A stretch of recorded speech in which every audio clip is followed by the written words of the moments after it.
Bonjour et bienvenue à tous au replay Webcafé, éducation thérapeutique auprès des enfants et adolescents, animation et bénéfices. Bonjour à tous, merci de vous être connectés ce midi pour ce temps de Webcafé où nous nous retrouvons autour du thème l'éducation thérapeutique auprès des enfants et des adolescents, animation et bénéfices. L'idée d'aujourd'hui, c'est vraiment de pouvoir échanger sur cette thématique, tous autant qu'on est, quelle que soit notre façon d'exercer le TP auprès des enfants et adolescents.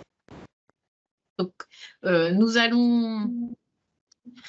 Moi, je suis le docteur Montagne-Larmier, je suis médecin coordinatrice régionale à Planète Patient. Et ma collègue, Marie Le Sec. C'est Marie, on ne reconnaît pas sur la photo. Donc Marie, je suis coordinatrice en ETP sur Planète Patient sur le territoire de Rouen-Elbeuf. Merci Marie. Donc on fera un petit peu à deux voix. Nous, on va être là un petit peu pour interviewer les personnes qui sont présentes pour pouvoir faire tourner un peu les questions et la réflexion autour de l'ETP pour les enfants et les adolescents. Donc, ça va se dérouler en trois parties. On va laisser nos trois intervenantes se présenter. On va avoir ce format de table ronde où on va leur poser à chacune 3 questions. Et puis ensuite, vraiment un temps large laissé pour des échanges réciproques entre vous qui êtes connectés et nos intervenants. Voilà, je leur laisse la parole. Donc, bonjour, moi je suis Annie Lacave, je suis puéricultrice sur l'hôpital Jacques Monod et je suis coordinatrice effectivement du RELEAS, qui est un programme d'éducation thérapeutique pour les enfants de 0 à 18 ans ayant de l'asthme. Mais je fais aussi un programme d'éducation thérapeutique sur les enfants qui ont la mucoviscidose que je suis au quotidien. Et depuis très peu, j'ai intégré le programme d'éducation thérapeutique sur le diabète de type 1 en enfant. Merci beaucoup. Nous avons ensuite Caroline Méret. Oui, bonjour à tous. Caroline Méret, moi je suis diététicienne depuis une dizaine d'années, plus d'une dizaine d'années maintenant, ça passe vite. J'ai travaillé justement une dizaine d'années en milieu hospitalier où malgré le fait que ce soit en milieu hospitalier, c'est peut-être pas forcément là où on attend le plus à faire de l'ETP, mais j'ai pu réaliser de l'ETP auprès de familles atteintes d'obésité à travers un programme qui s'appelait ObFemmes. Voilà. Et puis, depuis 2 ans maintenant, je suis en libéral et du coup, je travaille aussi avec Planète Patient pour l'animation de programmes d'ETP pour l'obésité de l'enfant et de l'adolescent. Voilà, une thématique qui me plaît particulièrement. Donc, voilà, l'idée, ça va être un petit peu de vous donner ma vision des choses, sachant que pour le coup, je peux aussi comparer avec de l'individuel puisque je fais pas mal de suivi pédiatrique en individuel. Donc, voilà, les plus que ça peut apporter, mais je ne vais pas trop en dire. On en parlera après. Merci beaucoup, Madame Méret. Madame Moutarde. Donc, Christelle Moutarde, donc je suis médecin généraliste à la retraite depuis 1 an. Dans mon parcours, j'ai été 20 ans médecin scolaire où j'ai travaillé beaucoup sur l'obésité en milieu scolaire et ensuite 20 ans médecin généraliste avec dans le cabinet une dominante pédiatrique assez importante. Donc voilà, je suis à la retraite depuis 1 an et c'est comme ça que j'ai intégré Planète pour faire de l'éducation thérapeutique, donc adultes et enfants. Et voilà, on voit un peu d'enfants et d'ados, ce qui n'est pas la majorité des gens qu'on voit à Planète, mais voilà. Et j'aime bien ça. Merci beaucoup à vous 3. On a la chance d'avoir vraiment 3 personnes très impliquées dans le TP enfant-ado. Donc, on va démarrer directement avec cette première question. Qu'est-ce qui vous plaît dans l'animation de l'éducation thérapeutique, justement, auprès de ce public spécifique d'enfants et d'adolescents? Qu'est-ce que vous pourriez nous en dire? Qui parle en premier? Comme vous voulez, allez-y, Madame Moutarde. Ce qui me plaît, plusieurs choses. D'abord, j'adore les entretiens parents-enfants parce que ce qui est le plus intéressant, c'est de redonner vraiment la parole à l'enfant. Je pense qu'il n'a pas souvent la parole finalement. Et donc, quand on s'adresse au couple parent-enfant, de pouvoir, devant le parent, s'adresser à l'enfant et un petit peu empêcher le parent de répondre à sa place et vraiment lui donner la parole. Ça me paraît quelque chose d'extrêmement important. De le mettre un peu à égalité avec son parent, en tout cas dans l'entretien. l'autre chose qui me plaît bien, c'est que pour ce qui est des enfants, parce que c'est un petit peu différent hein, jusqu'à 12 ans et après 12 ans. Enfin, en tout cas, pour ce qui est des enfants, c'est qu'en fait, c'est tout le fonctionnement familial qui est en jeu quand on travaille sur l'obésité. Et bon, enfin, c'est sans doute ce qu'on va évoquer pendant tout le restant du web café, mais je pense que c'est très important. C'est tout le fonctionnement familial avec une vigilance qu'on doit avoir, c'est que c'est pas nous, il n'y a pas que notre mode d'éducation qui est bon, il faut être à l'écoute de d'autres façons d'éduquer les enfants, d'autres façons de vivre, d'autres cultures, etc. Et ça, c'est voilà, c'est très important. Et la troisième chose, surtout en ce qui concerne les ados, je pense que si on peut avoir des ados, je ne sais pas, 12, 14 ans, c'est vraiment un moment où il faut leur donner l'autonomie par rapport à leur maladie. Et ça, c'est très important. C'est-à-dire, c'est le moment où il faut qu'ils soient capables de se dire, ben, c'est pas, je ne vais pas faire forcément comme mes parents me disent de faire, mais voilà, moi, j'apprends ça, je vais essayer de le mettre en pratique moi-même, voilà, une prise d'autonomie par rapport à son corps et sa maladie. Voilà. Ok, bon, bah, merci. Donc vraiment aussi l'idée voilà, que là, l'enfant peut avoir une place d'égalité comme face à son parent. Voilà, que là, vous parlez aux deux et en essayant de mettre l'enfant au premier plan. L'idée que bah, c'est vraiment de fonctionnement familial qui est à réinterroger et que ça, c'est super intéressant. Et puis là, voilà, ce que vous ajoutez, c'est qu'aussi, on est des fois à un moment propice où là, l'adolescent, il peut faire ses choix et pas forcément reproduire aussi les modèles familiaux. Merci beaucoup.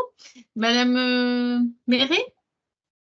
Oui, alors bah, je confirme effectivement tout ce qu'a pu dire Madame Moutarde avec l'aspect adolescent où il a envie de s'émanciper et le fait d'avoir un lieu, un endroit où il peut retrouver en atelier bah, ce côté autonomie à travers la maladie et du fait que les parents ne soient pas là, on le reviendra, hein, la place du parent dans les ateliers d'adolescents, effectivement, ça prend tout son sens dans ce cadre-là. Alors moi, ce que j'aime particulièrement dans l'animation d'ateliers, hein, pas forcément les entretiens, voilà, mais dans l'animation d'ateliers, c'est la spontanéité des jeunes qui peut ressortir d'ailleurs en entretien, mais des fois qui est biaisée par la place du parent. Mais en tout cas, voilà, leur spontanéité qu'ils ont, qui nous amène à réfléchir aussi sur la conception, des fois la perception qu'on a des choses, notamment au niveau de l'alimentation, parler de culture, d'environnement, de famille, et on va le retrouver effectivement à ce niveau-là. Ils vont nous sortir des choses peut-être que les adultes osent moins dire, par peur d'être jugés. Les enfants et les adolescents, par l'effet de groupe, des fois, vont sortir des choses qui sont très intéressantes et qui peuvent nous faire évoluer sur notre travail et la perception qu'on a des choses, effectivement. Donc ça, je trouve ça plutôt intéressant, le côté sans filtre des enfants et des jeunes.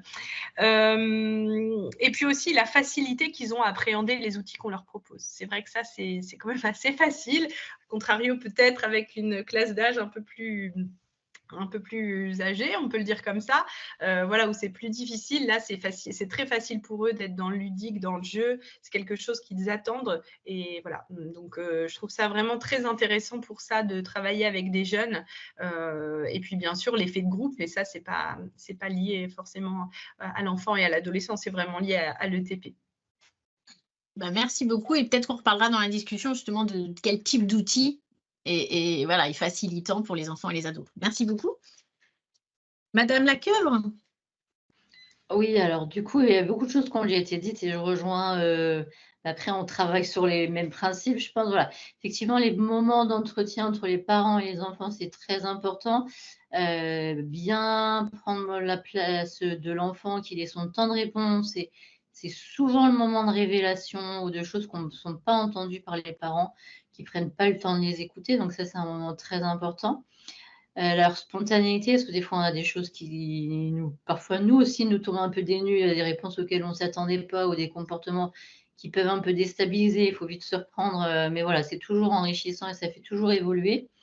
Et nous, par contre, on n'a pas ce système de collectif, on travaille essentiellement en individuel, mais voilà, ça ne nous empêche pas d'avoir et parfois de recréer du lien. La difficulté qu'on peut retrouver en travaillant avec les enfants et les adolescents, moi, celle que je peux rencontrer, c'est les parents séparés, où il y a la difficulté de… Souvent, on voit qu'un des deux parents, on n'arrive pas à atteindre le deuxième parent et il faut pouvoir faire le relais entre les deux. C'est pas toujours facile. Ok. Eh bien, deuxième question. Pour vous, quel est l'intérêt de faire de l'ETP auprès d'un public aussi jeune? Avec voilà, quels bénéfices vous avez pu constater? Est-ce que vous voulez enchaîner, Madame Lacoeuvre? Si vous voulez. Aussi jeune, mais en fait, dans les pathologies que moi je suis, je pense que c'est dans toutes les pathologies chroniques, plus tôt on les prend, plus tôt ils comprennent ce qu'ils ont et mieux ils vont intégrer et pouvoir s'approprier et les traitements et tout ce qu'on va leur proposer à côté. Du coup, c'est vraiment voilà, les remettre au centre de la maladie et pas soit les infantiliser pour certains parents qui vont se mettre, voilà, ou être des parents qui vont vouloir être soigneurs au lieu d'être parents. Donc, ça permet de redonner à la place à chacun et selon l'âge, on responsabilise à hauteur de chacun. Et ça permet aussi parfois de redonner la place juste aux parents qui, des fois, a envie de trop vite autonomiser son enfant et de lui dire, bah voilà, il n'a que 6 ans, oui, il peut faire des choses, mais vous avez aussi votre rôle de parent. Donc, ça a un intérêt toujours dans le duo parent-enfant et pas que d'un côté. Et de les faire, voilà, les valoriser aussi quand ils arrivent à faire des choses. Donc, il y a plein de choses positives. Voilà. On valorise, on redonne la place à chacun et on les réimplique dans leur maladie au lieu de les laisser juste spectateurs ou acteurs. Enfin, pas acteurs, juste spectateurs et pas que subir, mais savoir ce qu'on fait et pourquoi. Merci beaucoup. Qu'est-ce qui Moi, veut répondre? Allez-y. oui, je veux bien. En fait, j'étais en maison de santé pluridisciplinaire. On avait fait un programme pédiatrique sur l'obésité.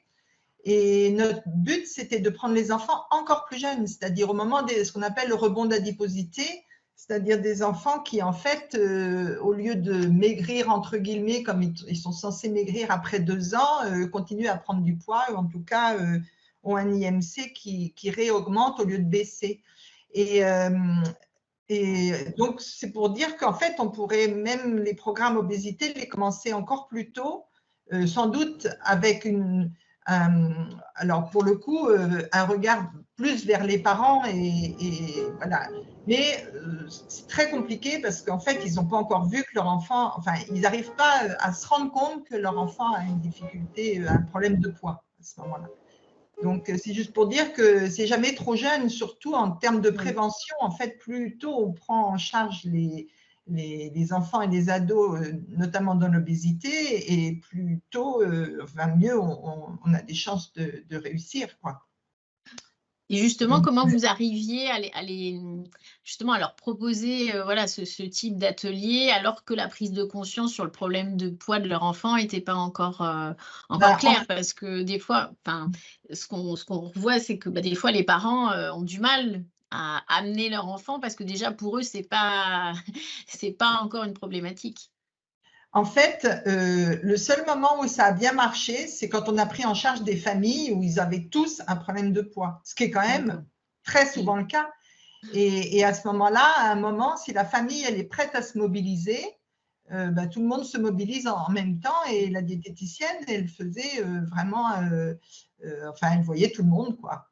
Les 2 parents, les enfants, etc., quoi. Alors, ensuite, ce qu'on peut dire à propos des ados, là, mon expérience, c'était plus effectivement au cabinet avant, c'est que il y a des ados qui sont capables de dire mes parents, ils ont un problème de poids, ils mangent de telle et telle façon, mais moi, j'ai appris qu'il faut faire comme ça, je vais le faire et ça marche. Et à ce moment-là, l'ado peut aussi avoir un rôle d'éducation thérapeutique auprès de ses parents. Voilà. Tout à fait. Merci. Madame Méret? Oui, alors, beaucoup de choses ont été dites, mais probablement que je vais être un petit peu redondante. Mais en tout cas, c'est vrai que moi, ce que j'apprécie, en tout cas, l'intérêt pour moi de faire de l'ETP chez ces jeunes-là, c'est vraiment la relation avec les parents qu'il peut y avoir et qui, en consultation individuelle, pour le coup, peut être des fois biaisée la consultation. Et du coup, chez l'enfant, le fait que le parent soit là, mais que la place soit donner principalement à l'enfant, donne aussi beaucoup de résonance à sa parole et du coup le parent écoute beaucoup plus, je pense en tout cas ne l'écoute pas de la même oreille ce que peut dire l'enfant. au moment des ateliers. Et puis chez l'adolescent, effectivement, on va avoir moins le parent. L'idée qu'il ait la libre parole, qu'il puisse dire des choses de manière, enfin voilà, sans être jugé et puis sans savoir, enfin en sachant plutôt que son parent n'est pas là, peut aussi aider à dire des choses qu'il n'aurait pas osé dire.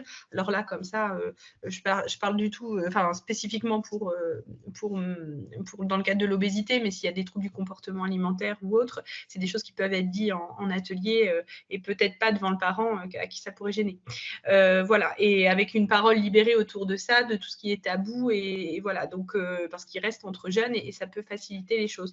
Donc c'est vrai que c'est un vrai intérêt dans cette relation parent-enfant qui, voilà, des fois peut être biaisée, je le disais, en tout cas qui peut biaiser les consultations.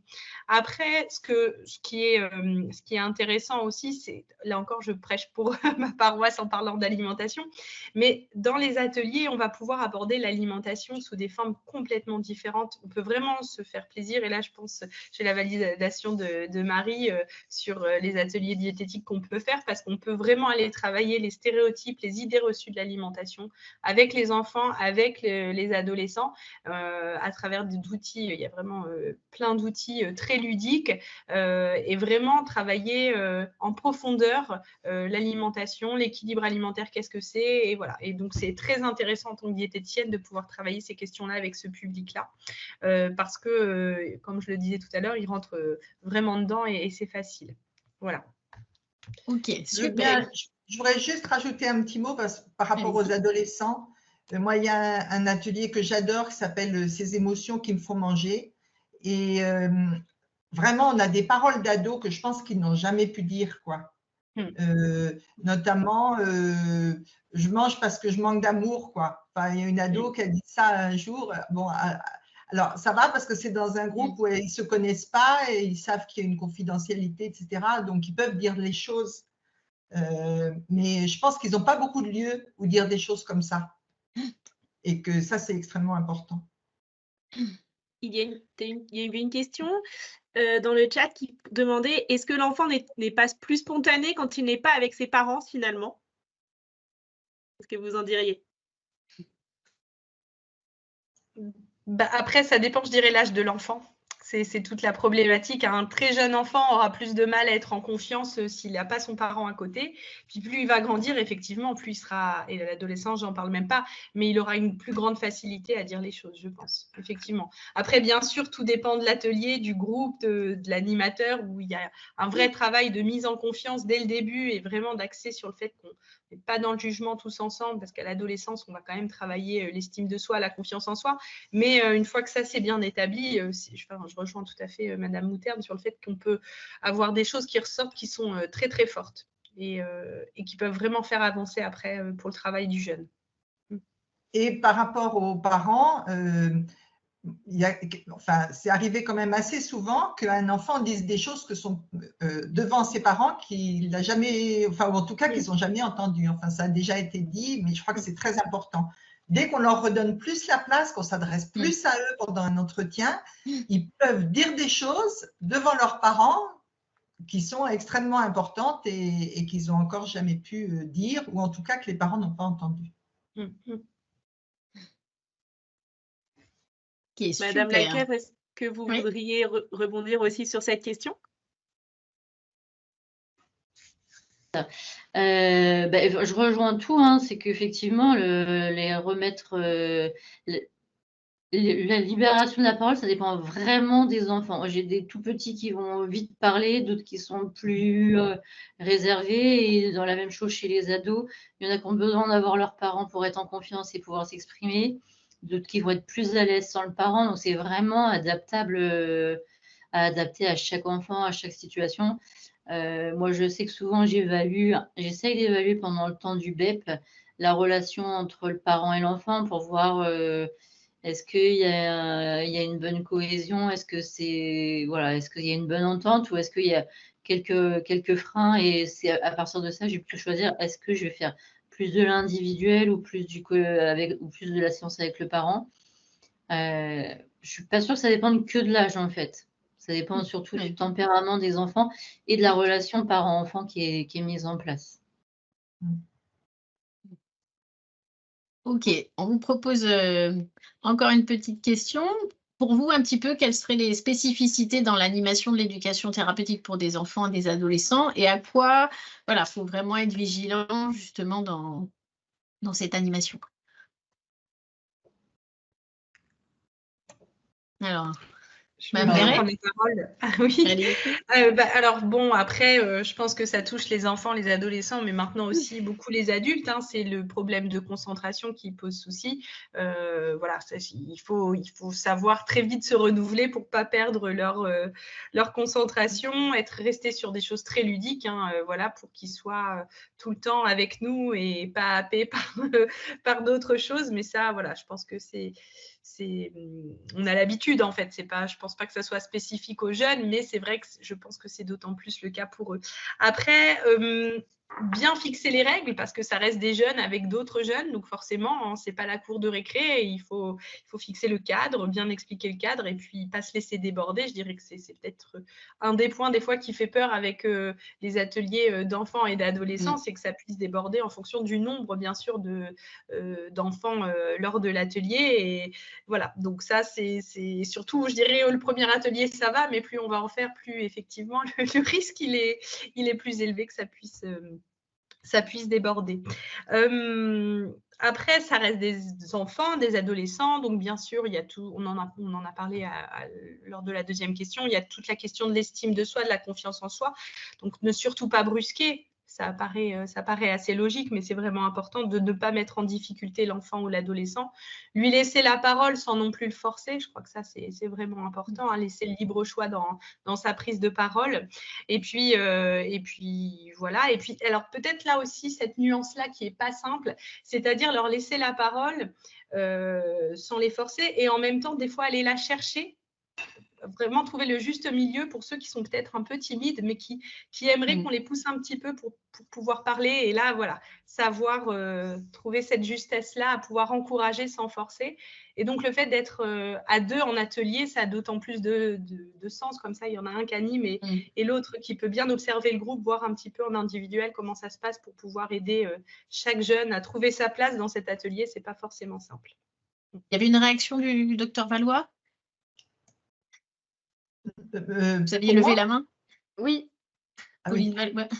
Oui, bonjour. Merci de me laisser la parole justement pour rebondir sur les propos très justes que vient de tenir Caroline. En effet, hein, ce besoin de maintenir l'attention, moi, ce qui m'interpelle, justement, à quoi devons-nous être vigilants? Là, je vous parle en tant que pédiatre pour le CMPR La Clairière, hein, qui est un SSR pédiatrique.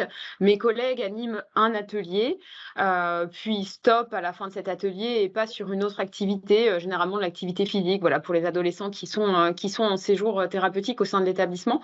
Je sais qu'il y a de plus en plus d'endroits qui animent sur des demi-journées ou des journées thématiques ETP et qui enchaînent 5-6 ateliers d'ETP sur une journée. Alors moi, ça m'interpelle. J'ai déjà pu en parler avec certains interlocuteurs Planète Patient. Comment ça se passe concrètement pour maintenir l'attention des jeunes sur toute une journée comme ça, en multipliant les ateliers? Pour avoir eu la discussion avec mes collègues du SSR, ils ne se verraient même pas en enchaîner 2 ateliers. Donc je me demande comment ça, c'est possible dans certaines maisons de santé.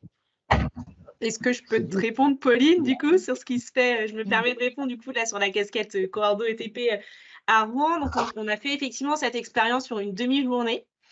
En fait, c'est-à-dire qu'on adapte le contenu de l'atelier de façon à ce que ce soit vivant et qu'il y ait un fil rouge. Donc déjà, de base, Caroline l'a évoqué, mais on part sur un imaginaire. Alors ça, c'est un peu le côté peut-être colo que je peux avoir parfois, mais dans l'idée pour justement maintenir l'attention et qu'il y ait un lien, en fait, et que ce ne soit pas un atelier, puis un atelier, un atelier. Et finalement, l'idée, justement, c'est que ça fasse un fil rouge et d'alterner les périodes de concentration, finalement, avec des messages un petit peu clés, avec de la manipulation, avec du jeu, avec le fait qu'ils puissent bouger, etc. Et donc, du coup, l'idée, c'est vraiment pas de faire des choses très sectionnées, mais plutôt vraiment, c'est là où on va insister le plus, entre guillemets, j'ai envie de dire, sur l'aspect ludique, parce qu'effectivement, on voit bien qu'un enfant, il est capable de jouer largement une demi-journée.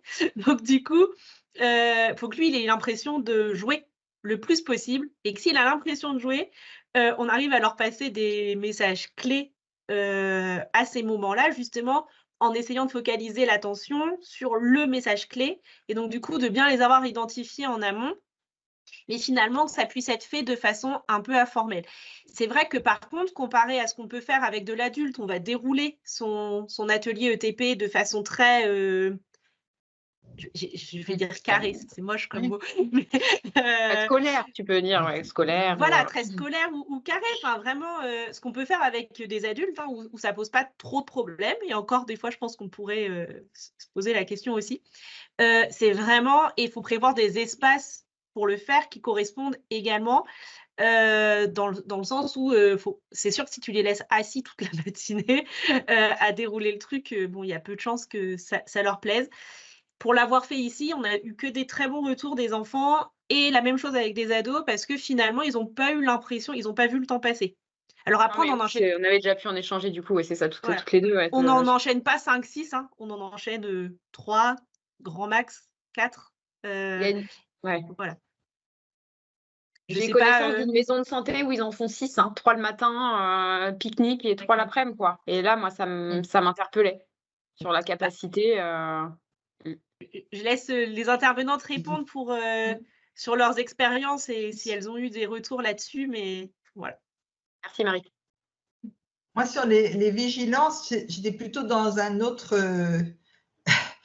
pas sur des choses pratico-pratiques, mais sur des choses sur lesquelles j'essaie vraiment d'être vigilant. Je pense que nous, professionnels, on n'a pas le monopole de la bonne éducation. Il faut faire super attention à ça.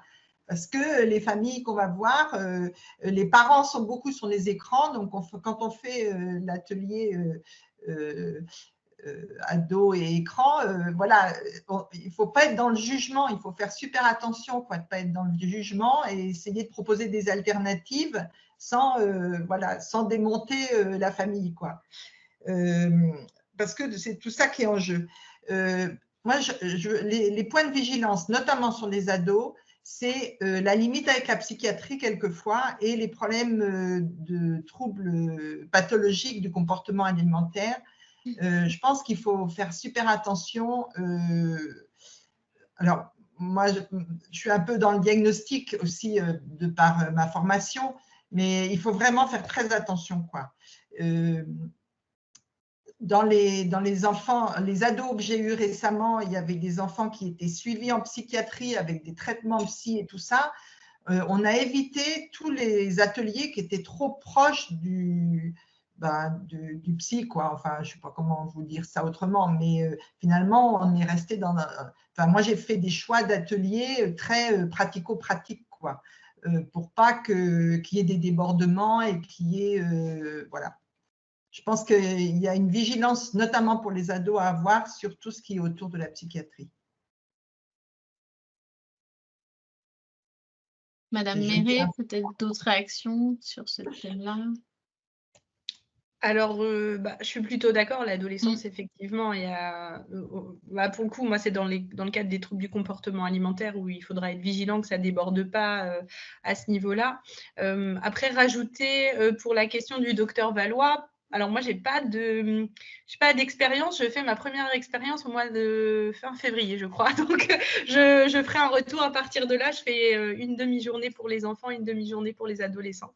Donc, on verra comment ça se passe de leur côté. Puis peut-être aussi d'une autre, ça serait intéressant de faire un retour à ce moment-là pour voir aussi si le côté ludique est peut-être aussi, parce qu'on sait que c'est quand même fatigant pour nous d'animer, voilà, de voir un petit peu comment ça se passe. Mais en tout cas, on l'a construit notamment avec Marie de manière à ce que ça soit équilibré pour eux et puis très ludique, hein. C'est surtout ça, avec ce fameux fil conducteur de A à Z qui vont faire qu'on ne va pas perdre le fil, qu'on va rester là-dessus et qu'on va être dans le jeu tout le long. En tout cas, on espère. Vous, Madame Lacœuvre, sur d'autres pathologies là, que justement aussi l'obésité, là, quand on est plus sur l'asthme, voilà. Alors, sur les spécificités, ça reste les mêmes. C'est qu'il faut rester ludique, il faut tout le temps amener quelque chose à manipuler, à visionner, bouger. Il ne faut pas rester… Et puis, donc, dans les spécificités de programme, c'est qu'on a un programme et on a plein de sous-programmes qui s'adaptent à chaque tranche d'âge. Donc, qu'on va moduler en fonction de l'enfant qu'on a devant soi, de sa compréhension. Et ça permet de switcher et de garder son attention le plus possible. Ce n'est pas toujours simple. Il faut toujours faire attention à mes points de vigilance, c'est la compréhension des enfants et des parents. Des fois, le parent a compris, mais pas l'enfant. Donc, il faut bien se recentrer sur l'enfant et pas oublier qu'il est aussi là et qu'il doit aussi avoir compris pour pouvoir être content de sa séance et ressortir avec les informations essentielles. Et puis, alors, dans les spécificités qu'on peut avoir qui peuvent être une contrainte, c'est que pour moi, c'est non seulement il faut avoir le temps de disponibilité de l'enfant, mais aussi du parent. Et là, des fois, ça complique un peu la donne dans l'organisation des rendez-vous parce qu'il faut que tout le monde soit disponible au même moment. Et nous, on avait essayé de refaire des séances collectives où on a invité 10, 12 enfants et la dernière séance, on en a eu 0 parce que moi, je travaille, mon fils, il a foot, le mien, il a basket, mamie, elle ne peut pas l'emmener. Enfin, du coup, sur l'organisation et la gestion du timing, c'est parfois un peu plus difficile. S'il fait du foot et du basket, c'est bien déjà. C'est ça.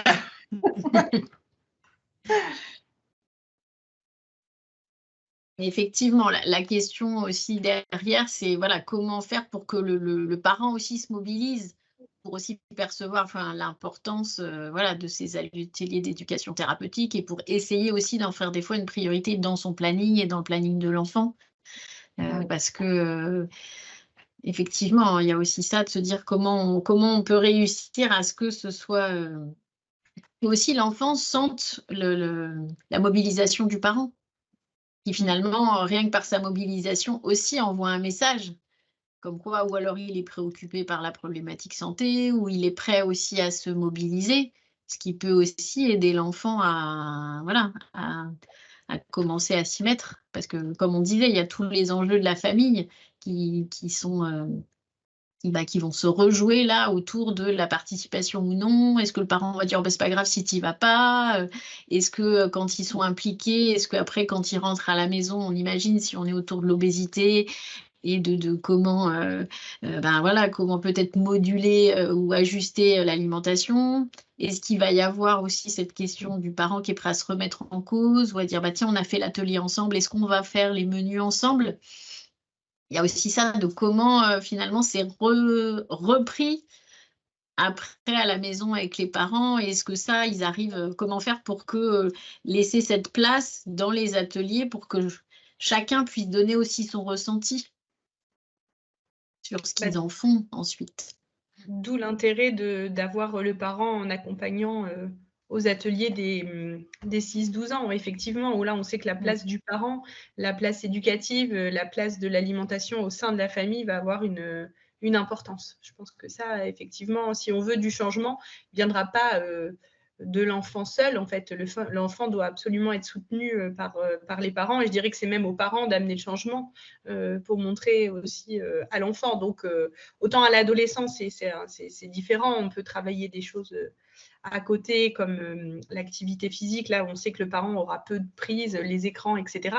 Autant l'enfant, le parent peut forcément aider. C'est aux parents de dire qu'on ne prend pas la voiture pour aller à l'école. Hein. Donc, est-ce que des fois, il vous est arrivé d'avoir envie ou alors de proposer des ateliers aux parents seuls pour voilà, aussi des fois travailler certaines dimensions? Parce que je sais que des fois, on avait échangé aussi avec, par exemple, il y a l'association Family Bulle où ils proposent des ateliers sur l'asthme pédiatrique du programme OK avec ma santé. Et en fait, ils nous avaient rapporté que c'était aussi intéressant pour eux de voir les parents seuls parce que même des fois les 2 personnes du couple parental où ils voyaient que finalement,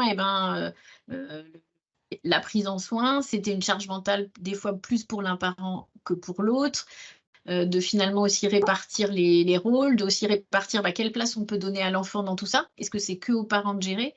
Et que finalement, il y avait aussi quelque chose vraiment d'important sur toute la dynamique qui était en train de se jouer, et que des fois, les 2 parents ensemble pouvaient aussi apporter beaucoup pour la suite de prise en charge. C'est l'inverse qui m'est arrivé récemment. C'est des adultes que je suivais à Planète en éducation thérapeutique qui m'ont demandé de faire un atelier pour leurs enfants. notamment sur l'estime de soi, sur l'image de soi, etc. Donc bon, ça peut peut-être se trouver dans l'autre sens. Il y avait Mme Valois qui avait une réaction. Vous pouvez lever la main. Oui, eh bien, pour répondre à votre question, nous, c'est ce qui se passe au CMPR La Clairière. En effet, sur certains ateliers, l'équipe se dédouble pour faire un temps d'échange avec les parents sous forme, voilà, de café, hein, de groupe de parole, entre parents, pour, mutualiser ce temps où on les fait venir sur le centre. Donc ça, c'est des choses qui ont été mises en place spontanément, pour, éviter de laisser errer les parents en salle d'attente, hein. Déjà, c'est venu comme ça, de façon assez pratico-pratique. Les gens s'ennuyaient, pendant que leur enfant était en atelier. Donc ça s'est mis en place rapidement et ça, les parents, ils en sont souvent très demandeurs, hein, de ces groupes d'échange de parole.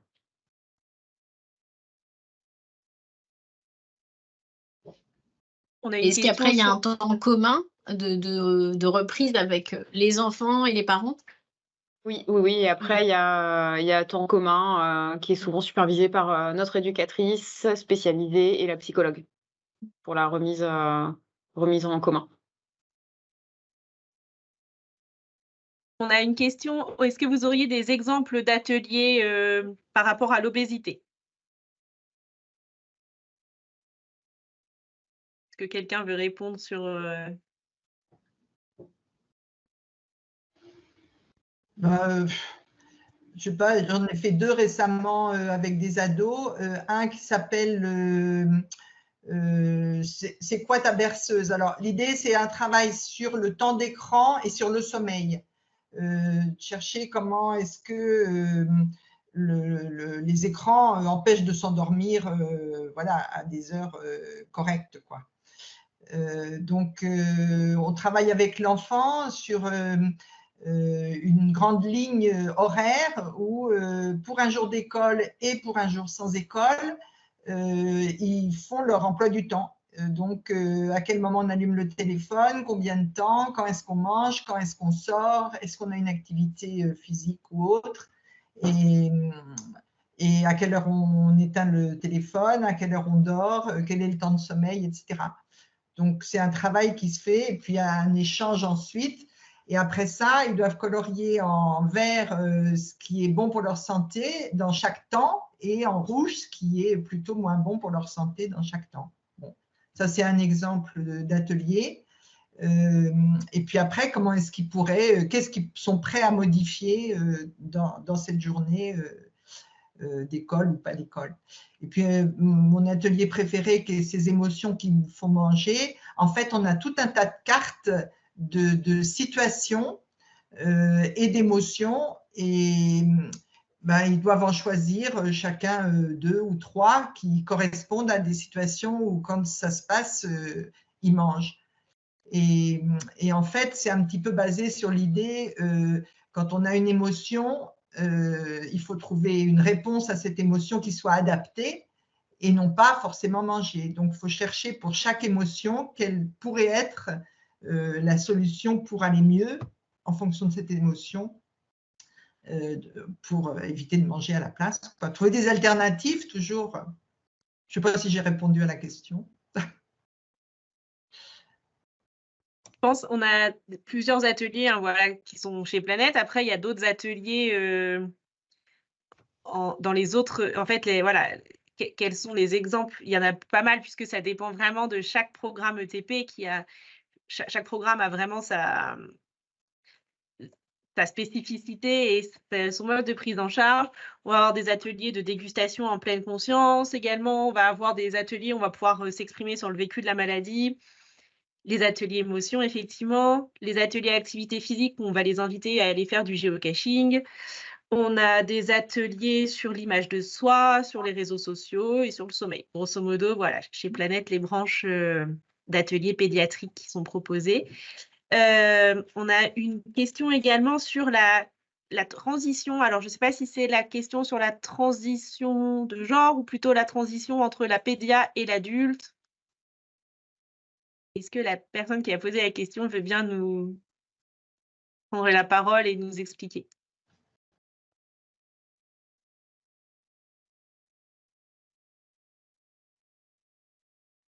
Entre la pédiatrie et l'adulte. Merci. Je vous laisse répondre, du coup.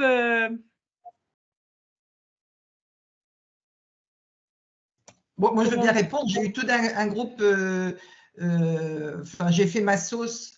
J'ai eu tout un groupe qui était entre 17 et 18. En gros, ils ont pris leurs 18 ans pendant le… Et en fait, en modifiant, enfin, j'ai modifié un petit peu les contenus, mais il y a une certaine, comment dire, je ne vais pas trouver le mot, mais enfin, il y a une certaine filiation entre les ateliers enfants et adultes. Dans les ateliers adultes, on a aussi des cartes, on a aussi des photolangages, on a aussi… Donc, voilà, en fonction… Enfin, moi, j'ai l'avantage souvent de faire les entretiens individuels initiaux. Donc, je vois un peu comment va être le public du groupe et je peux essayer d'adapter la pédagogie en prenant un petit peu dans la pédagogie ado et un peu dans la pédagogie adulte correspondante. Parce que, voilà, il n'y a pas de problème par rapport à ça. Je pense que ce qui est très important, c'est qu'on s'adapte vraiment aux gens. On ne va pas calquer ou voilà, un truc tout fait. Les entretiens initiaux individuels, ils permettent ça, de savoir vraiment quels sont les besoins, d'essayer de faire des groupes qui sont un peu homogènes et de voir quelle est la pédagogie qui va leur correspondre. C'est des groupes de 4, hein, donc c'est pas, voilà, c'est pas… On peut essayer de faire quelque chose qui leur corresponde vraiment. Merci, c'est exactement l'esprit ETP, finalement, je crois qu'on peut le résumer comme ça, c'est l'adaptabilité, c'est ce qu'on voit depuis tout à l'heure, où finalement, c'est quand on vous a demandé quelles étaient les spécificités en tant qu'intervenant en pédiatrie. Alors, je serais presque prête à dire que c'est en ETP en général, et finalement, on voit bien que la qualité première, ce sera effectivement l'adaptabilité du pro de santé pour pouvoir justement créer ce cadre et que ça corresponde à tout le monde. Effectivement, par exemple, on a déjà eu la remarque sur dans la branche adulte chez Planète, par exemple, il n'y a pas d'atelier sur les réseaux sociaux et sur le temps devant les écrans. On sait tous que moi y compris, hein, on y passe beaucoup de temps. Et du coup, ça m'est déjà arrivé sur des jeunes adultes d'avoir cette demande et en fait, c'est OK. Et après, on peut effectivement adapter vraiment à la carte. Moi, j'aurais voulu rebondir sur la question de la transition où, du coup, on est en train, sur l'équipe diabétologie pédiatrique que je viens d'intégrer, on est en train d'y travailler, du coup, sur des suivis chroniques d'enfants qui sont suivis en diabéto-pédiatrique et faire le lien avec l'équipe adulte. Donc, est en train de se monter chez nous, du coup, en projet, du coup, de faire une journée spécifique où on fait un groupe d'enfants qu'on va passer de la pédiatrie vers le monde adulte. Sur lequel, du coup, l'équipe de pédiatrie accompagne les enfants, les jeunes vers l'équipe adulte dans les nouveaux locaux, rencontrer les nouvelles personnes avec une demi-journée sur laquelle est prévu, du coup, ce temps de rencontre des locaux, du personnel, de comment ça fonctionne autour de… c'est encore en train de se monter, mais autour de quiz, de jeux, enfin voilà, vraiment un temps de passation pour qu'il n'y ait pas de cassure et qu'ils voient qu'il y a un lien entre les deux. Mais avec la facilité, on a les 2 équipes sur place. Oui. Merci du coup pour ce retour qui est hyper intéressant aussi parce qu'on sait effectivement qu'à l'hôpital, on a vraiment finalement, c'est des services différents, donc c'est plus difficile de faire on s'échange un atelier par-ci par-là, mais on voit que finalement, c'est possible quand même de faire du lien. Merci beaucoup pour ce retour. Est-ce qu'il y a d'autres questions, d'autres personnes qui avaient des remarques ou des interrogations? Alors moi, je serais curieuse dans le chat ou en prenant la parole, est-ce que certains d'entre vous étaient un peu frileux peut-être au fait d'animer ou de se lancer sur l'animation pédiatrique? Et si oui, quels sont les freins que vous pouvez rencontrer? Les inquiétudes peut-être parfois également? Et sinon, au contraire, quels sont les points d'enthousiasme qui font que vous aimez particulièrement la pédiatrie? Je ne sais pas si on a vu que finalement, si on résume un peu, on a vraiment le TP en pédiatrie va permettre de créer ce cadre bienveillant et un cadre de confiance qui va être très, très important et qui permet de redonner la place à l'enfant au sein de sa famille, de libérer sa parole. Vous avez évoqué toutes les trois le lien parent-enfant qui permet de s'écouter et de redéfinir un peu les places de chacun. L'utilisation d'outils ludiques qui permettent d'aller plus loin que ce qu'on fait finalement parfois en consultation. Le TP permet ça. Et puis, qui permet aussi de gagner en autonomisation pour le patient, en veillant bien à sa compréhension. Et on a vu aussi que pour vous, en tant que pro, j'ai presque envie de dire pour nous, en tant que pro, ça nous permet, voilà, l'enfant va nous permettre de nous remettre en question, de nous renouveler. C'est un côté très enrichissant et de réinterroger notre modèle de bonne éducation, donc de se poser plus de questions. Mais effectivement, c'est un côté un peu fatigant parfois et qui demande voilà, de bien connaître nos limites. Est-ce que, donc on a dans voilà, la spontanéité, la créativité de l'enfant. Et du coup, est-ce que vous pourriez nous dire un peu plus sur, on a beaucoup évoqué les outils et l'importance que ça a. Est-ce que vous voulez bien nous donner toutes les trois des exemples d'outils ou de façon d'animer un peu plus ludique que vous utilisez en ETP pédiatrique? Alors moi, je veux bien me lancer. Je vais parler de ce qu'on a pensé, Marie, ensemble pour les ateliers qui vont arriver. Alors, on ne les a pas testés, ça sera à voir, mais en tout cas, effectivement, on a trouvé ça plutôt intéressant. Alors, il y a un atelier qu'on va faire pour les jeunes, donc de 6 à 12 ans. Et en fait, l'idée, parce qu'on a, enfin, en tout cas, moi, j'avais déjà expérimenté ce type d'atelier, c'est ce qu'on appelait des repas inversés. Dans des ateliers, on avait le parent et l'enfant avec nous en atelier et on leur demandait d'échanger les rôles au moment du repas. Le parent prenait la place de l'enfant et l'enfant prenait la place du parent.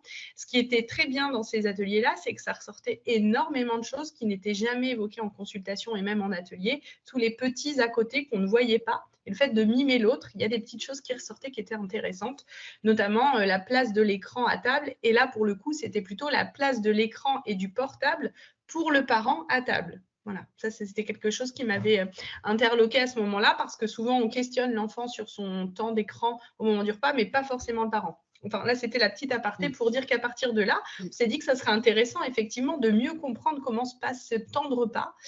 Certes, ce qu'il y a dans l'assiette peut être intéressant, mais tout le à côté est très, très enrichissant pour amener de quoi faire travailler la question de l'équilibre alimentaire. Et pour le coup, là, sur l'atelier qu'on va proposer fin février, on va proposer aux enfants un petit plan de maison avec le salon, la chambre et puis la cuisine. Et puis, à travers des petits personnages Playmobil, probablement, on va leur demander un petit peu comment ça se passe les repas. Et dans l'idée, comment ça pourrait être dans un idéal, qu'est-ce que l'enfant préférerait, comment il préférerait manger peut-être. Voilà. Donc là, dans l'idée, c'est de ressortir peut-être les problématiques qui sont liées à l'enfant. Donc voilà, se remettre à son niveau. Qu'est-ce que lui aime, qu'est-ce qu'il aime moins dans ces moments de repas, comment il aimerait que ça évolue et comment faire pour le faire travailler là-dessus. Moi, je trouve ça intéressant parce que là, voilà, peut-être que l'enfant s'attend en tant que diététicienne à ce que je le fasse travailler sur les légumes. Souvent, c'est un petit peu là-dessus qu'ils sont un peu frileux. Et ben non, justement, on va plutôt travailler sur le voilà, où on prend le repas. Est-ce que c'est dans le salon? Est-ce que c'est dans la cuisine, dans la salle, dans la chambre? Parce que ça arrive aussi que les repas soient pris en individuel dans les chambres, par exemple. Et ça, c'est des choses où, clairement, du fait, et ça, je rejoins Madame Moutarde, du fait de notre inconscient éducatif, familial, on ne va pas forcément poser la question où est-ce que tu prends ton repas dans la chambre, et peut-être que l'enfant, lui, n'aura peut-être pas l'idée de le dire ou voilà, peut-être se sentira jugé, alors que là, on va vraiment poser les choses et comme c'est en atelier, on est vraiment dans l'ouverture et on est dans le sans-jugement, il y a vraiment des choses qui vont être ressorties. Donc ça, c'est pour un atelier. Pour les adolescents, on va les refaire travailler sur l'activité physique et de mémoire, on va leur faire alors moi, je suis nulle à ça, c'est pour ça que je trouve ça super les ateliers pour les jeunes parce que ça me permet de rester un peu dans l'air du temps parce que j'y suis plus trop, même si je crois que c'est pas le dernier jeu vidéo, mais on va leur faire une choré Just Dance juste pour un petit peu leur montrer que bah oui, bouger, c'est s'amuser avant tout et ça peut se faire à la maison, même quand il pleut. On met une vidéo YouTube Just Dance, même si on n'a pas le jeu vidéo à la maison, c'est pas grave, ça marche quand même. Et on s'éclate pendant 3 minutes et on recommence si on a envie de recommencer. Et voilà. Donc, c'est aussi ça, le TP, je crois. Je crois aussi rigoler autant qu'eux. Enfin, je pense qu'on va bien rigoler ensemble en Corée et être surtout leur montrer que tout est envisageable et tout est possible en fonction de ce qu'ils peuvent mettre en place. Merci Caroline pour ce retour. Est-ce que vous voulez nous partager, Madame Lacavre et Dr Moutarde, vous, des outils que vous affectionnez particulièrement?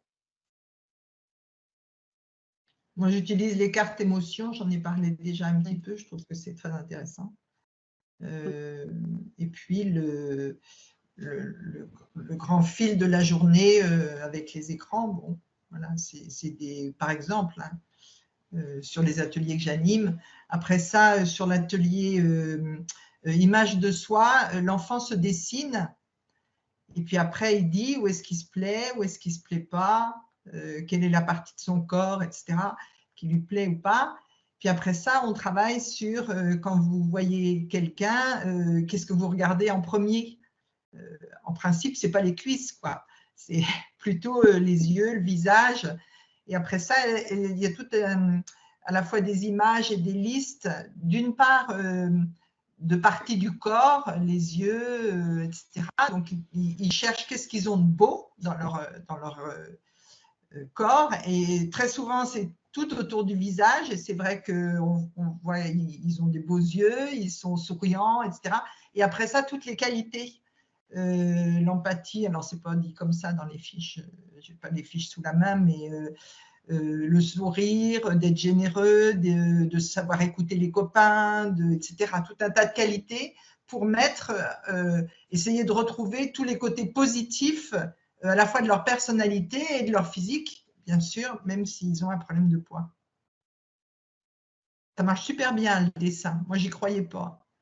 Mais, oui, c'est vrai. C'est vrai que parfois on est surpris sur l'outil où nous on a certains freins et finalement c'est à nouveau, c'est là où, comme on disait tout à l'heure, on est parfois surpris et où c'est très enrichissant. Dans les commentaires, on voit qu'il y a tout simplement des post-it qui peuvent être utilisés et qui permettent voilà, d'échanger facilement. Et des cartes info-intox avec des paris. J'aime beaucoup cette idée. Je trouve ça assez drôle. Et il y a le docteur Bruno Burel qui lève la main. Excusez, vous m'entendez? Je ne trouvais pas mon micro. Oui, c'est bon. Merci, oui, c'est passionnant de vous écouter, ces outils-là. Merci Christelle, je te fais un petit coucou en passant. Bonjour Bruno. Et Madame Méret, c'était vraiment, je suis tout à fait, vous savez, moi, l'activité physique, c'est mon dada.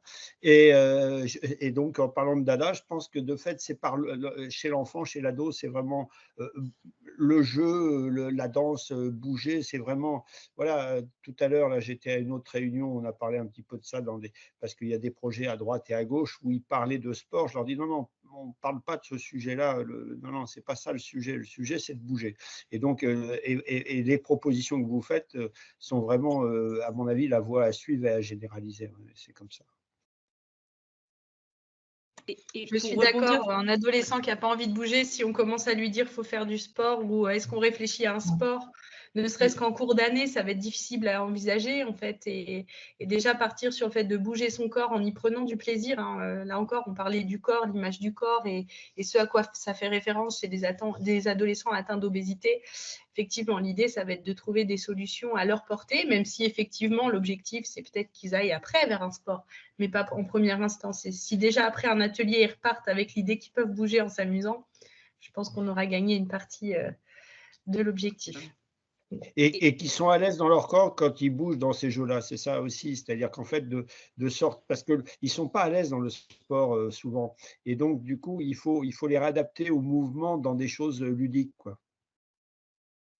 Et là-dessus, c'est vrai que le TP permet également d'avoir de la souplesse et donc de ne pas hésiter à adapter finalement les déroulés d'ateliers selon qui fait et le matériel que l'on a. Je pense notamment à une EAPA de chez Vital Action, Dr Burel, qui va venir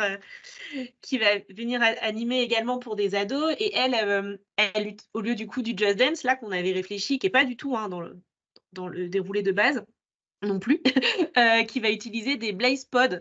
Donc, c'est des petits, pour ceux qui ne connaissent pas, c'est des petites cibles qui font de la lumière. Et donc, l'idée, c'est qu'ils puissent, de façon aléatoire, aller les éteindre tous en bougeant, etc. Et finalement, on voit à nouveau que sous un aspect très ludique, on peut faire des choses vraiment chouettes et comme vous dites, d'être dans le plaisir de bouger, c'est déjà énorme. Et je pense que une des clés, si on résume un peu tout ce qu'on s'est dit, c'est aussi que nous, en tant qu'intervenants, on se fasse plaisir à peu près autant qu'eux, et que si nous, ça nous fait plaisir, quand on voit les déroulés d'ateliers ou quand on imagine l'atelier, il y a de fortes chances que les enfants ou que les ados se fassent plaisir également en le faisant. Je pense qu'aucun de nous n'aime rester très longtemps assis à écouter quelqu'un raconter plein de choses. Bah, c'est un peu pareil pour eux. Donc, faites-vous plaisir, vous aussi, en tant qu'intervenant, et osez proposer vos propres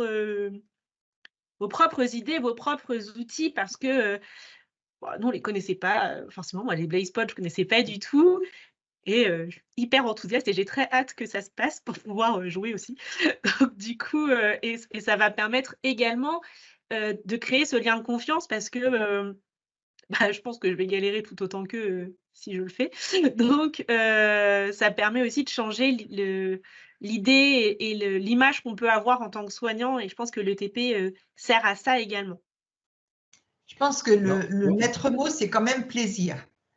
Et que dans ce genre pour chaque alternative qu'on va leur proposer, il faut que ce soit quelque chose qui leur fasse plaisir. Moi, je me rappelle quand on faisait de l'éducation dentaire chez les tout petits de maternelle, on leur faisait respirer, après s'être lavé les dents, qui sentent comme c'était frais, comme ça sentait bon, etc. quoi. Voilà, le plaisir, c'est quelque chose de… Enfin, c'est la base. Si on leur propose un truc qui leur répugne, qu'ils n'ont pas envie de faire, c'est même pas la peine. Alors, dans le genre nouveaux outils, ce qui va nous arriver là, on travaille, ils nous ont contacté au début de l'été dernier là, des élèves ingénieurs de l'INSA qui sont en fin d'études, la dernière année. Ils sont en train de préparer une appli pour faire bouger les jeunes. Et donc, alors ça, l'inconvénient, ça se déroule sur un écran, certes, mais par contre, c'est tout à fait dans l'esprit ludique. Et donc, voilà, ça va être quelque chose. Et comme c'est des jeunes de 20, 22 ans qui sont en train de créer ça, je pense qu'ils vont être un peu plus adaptés à ce que nous, on pourrait concevoir, quoi, je dirais. Voilà. Et donc, ils ont pris, on les a mis en contact avec différentes structures pédiatriques pour qu'ils testent, qu'ils deviennent bêta-testeurs de ce système-là. Donc, voilà, c'est un petit outil qui va arriver aussi, ça. Eh bien, merci à tous. Là, il est presque 13h30. Il y a vraiment une richesse des échanges. J'espère qu'il n'y a pas eu de questions qui sont restées sans lien. Après, voilà, n'hésitez pas à continuer de nous transmettre ou des questions qu'on pourra faire retourner aux intervenants. Et puis, on vous invitera pour peut-être d'autres partages sur ce sujet passionnant de l'ETP pour les enfants et les adolescents. Donc, merci encore Madame Moutarde, Madame Lacqueuve et Madame Méret, et puis à tous d'avoir participé et suivi ce web café. À bientôt. Au revoir. Au revoir. Merci beaucoup. Au revoir. Au revoir. Au revoir.